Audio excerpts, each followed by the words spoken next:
बिस्मिल्लाहिर्रहमानिर्रहीम, अस्सलाम वालेकुम। मेरा नाम डॉक्टर अहमद एजाज़ है और इस वक्त जो है वो मैं आपसे जो है वो एक बड़ी ज़बरदस्त मज़े की बात करता हूँ। मैंने किताब में पढ़ी तो मैंने कहा चलें आपसे शेयर करते हैं कि आपकी जो थाट्स हैं उनका जो एक एक्शन है, ज़ाहिर है आपके माइंड के अंदर जो है वो थाट्स चलती हैं और उसके अगेंस्ट जो है वो आप एक रिएक्शन जो है देते हैं या आप जो है वो एक रिस्पॉन्ड करते हैं। तो जब ये करते हैं तो ये कहाँ से आता है? आपके अनकॉन्शियस माइंड से आता है। और if you think wise your direction will be wise.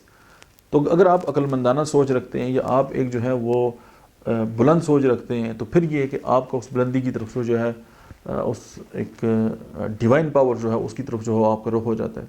तो एक ही बात है कि आप अपने अनकॉन्शियस माइंड के अंदर जो भी सोचते हैं और फिर उसके अगेंस्ट जो आपका बिहेवियर बनता है और फिर उसके साथ जुड़ी हुई जो चीज़ें हैं वो आपकी तरफ आती हैं, तो वो बेसिकली आपके माइंड के अंदर, आपके अनकॉन्शियस माइंड के अंदर एक बीज होता है जो बोया जाता है।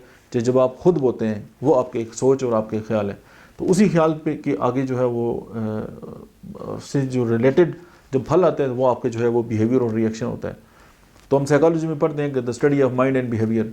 तो माइंड और बिहेवियर, ज़ाहिर है बिहेवियर बाद में बनता है, उससे पहले माइंड है और माइंड फिर अनकॉन्शियस माइंड और अनकॉन्शियस माइंड के अंदर आपकी सोच और फिर सोच जो है वो पॉजिटिव या नेगेटिव, इसी से जो है वो आप फिर आगे चल के देखते हैं कि आपके साथ ज़्यादा ज़िंदगी में अच्छा हो रहा होता है या बुरा होता है, लेकिन उसके रिस्पॉन्सिबल आप खुद ही होते हैं।